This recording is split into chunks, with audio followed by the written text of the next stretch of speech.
The next topic from the chapter haloalkanes and haloarenes, that is the nature of carbon halogen bond. Due to electronegativity difference between the carbon and halogen, carbon और halogen के बीच क्या difference है? Electronegativity difference. The shared pair of electron lies closer to the halogen atom. The shared pair of electron closer to the halogen atom. Due to electronegativity difference between carbon and halogen का मतलब ये होता है कि अब आप देखेंगे कि कार्बन के ऊपर पॉजिटिव चार्ज है और हैलोजन के ऊपर नेगेटिव चार्ज है. कार्बन के ऊपर पॉजिटिव चार्ज है और हैलोजन के ऊपर नेगेटिव चार्ज है, और इसीलिए शेयर्ड ये दोनों क्या कर रहे हैं, क्योंकि कार्बन क्या होता है, एक नॉन मेटल एलिमेंट होता है. तो नॉन मेटल के केस में क्या होता है, ज़्यादातर जो होते हैं वो शेयर करते हैं अपने पेयर ऑफ इलेक्ट्रॉन्स. तो शेयर करने का मतलब ये होता है कि तो कार्बन और हैलोजन बॉन्ड के बीच क्या बन रहा है, कोवलेंट बॉन्ड बन रहा है. इलेक्ट्रोनेगेटिविटी डिफरेंस का मतलब ये होता है कि यहाँ पे पॉजिटिव चार्ज है और यहाँ पे नेगेटिव चार्ज है, और पॉजिटिव और नेगेटिव चार्ज होने की वजह से इन दोनों में एक तो ये नॉन मेटल हो गया, और नॉन मेटल की वजह से दोनों में क्या हो रहा है, शेयर्ड हो रहे हैं पेयर ऑफ इलेक्ट्रॉन्स.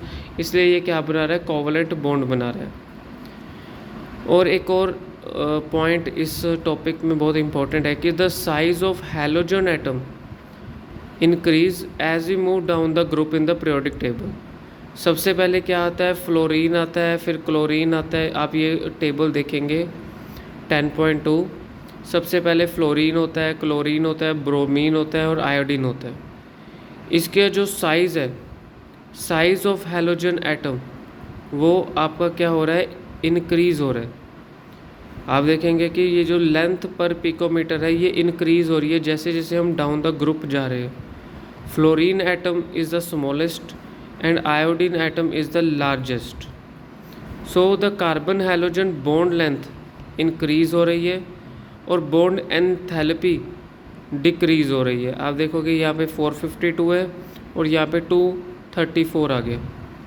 तो the size of halogen atom जैसे जैसे इंक्रीज़ होगा डाउन द ग्रुप, उसका जो बॉन्ड लेंथ पर पिकोमीटर जो साइज़ है वो आपका इंक्रीज़ होगा. यहाँ पे आपका इंक्रीज़ होगा. Fluorine is the smallest, iodine is the largest, और बॉन्ड एंथैल्पी जो है वो आपका क्या है, डिक्रीज़ होगा. अब आप देखो कि बॉन्ड एंथैल्पी क्या होती है. बॉन्ड एंथैल्पी होती है द अमाउंट ऑफ कितना एनर्जी स्टोर है in between the these two atoms. कितनी अमाउंट ऑफ एनर्जी इसमें स्टोर है in between the two atoms, उसको हम बॉन्ड एंथैल्पी बोलते हैं. और बॉन्ड एंथैल्पी देखिए जैसे जैसे साइज़ बढ़ेगा उसकी अमाउंट ऑफ एनर्जी स्टोर जो है वो कम होती जाएगी. So that is the topic nature of carbon halogen bond.